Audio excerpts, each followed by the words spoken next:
5 étapes pour vaincre le syndrome de l'imposteur.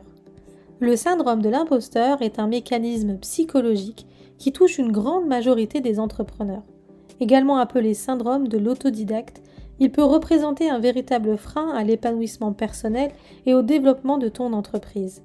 Retrouve dans cette vidéo mes 5 conseils pour faire face au syndrome de l'imposteur. Au sommaire, les origines, les causes du syndrome de l'imposteur. Ensuite, les étapes pour faire face au syndrome de l'imposteur. Et enfin, pas de panique, ce syndrome est passager. Les origines du syndrome de l'imposteur. Le docteur en psychologie Pauline Rose a identifié le phénomène du syndrome de l'imposteur en 1978. Une étude menée auprès de 150 femmes permet au professeur et à sa collègue la psychologue Suzanne A. Imes de comprendre l'origine de cette anxiété ressentie par les professionnels, expérimentés mais non diplômés, qui peinent à reconnaître leurs compétences. Ce syndrome touche de nombreux entrepreneurs.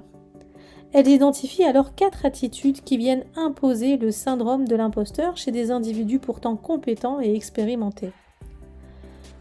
Première attitude, les individus souffrant du syndrome travaillent avec acharnement afin de combler un manque de connaissances ressenties, mais non réelles.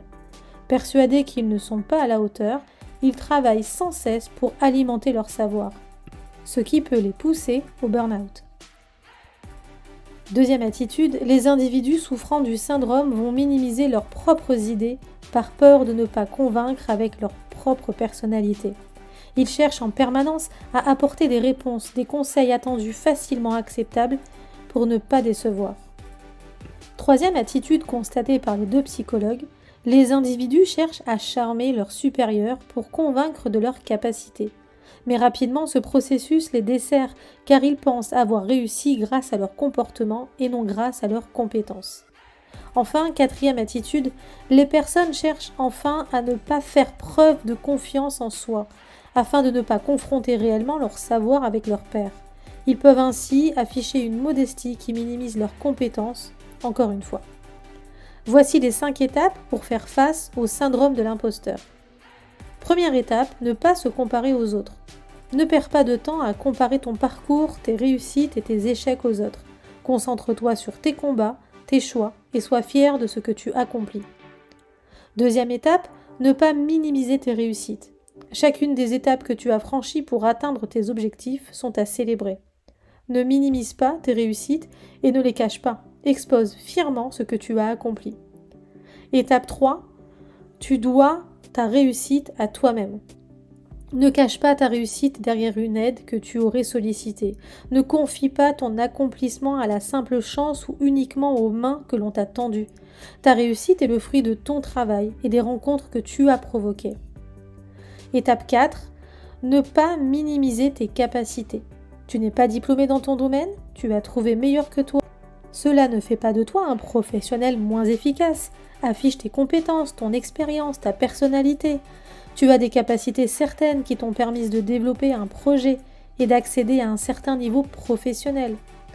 Ce n'est pas le fruit du hasard, mais le résultat de ton travail et de tes capacités. Ne les minimise pas.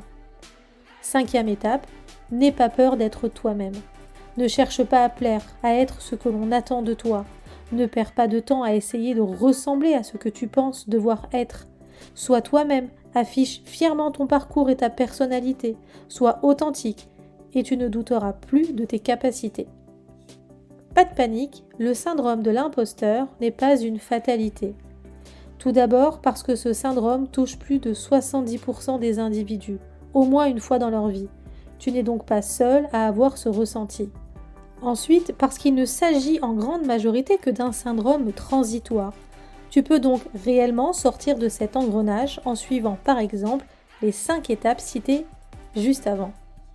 Enfin, si tu as besoin de mettre à jour tes connaissances d'entrepreneur pour booster ta confiance, alors je te propose de rejoindre la communauté des entrepreneurs directement sur notre plateforme.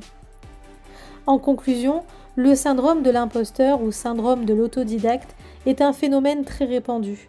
Il touche de nombreux entrepreneurs dans la phase de construction de projets, mais également dans les phases de développement. Ne laisse pas ce phénomène voler ta réussite. Affiche fièrement ce que tu as accompli.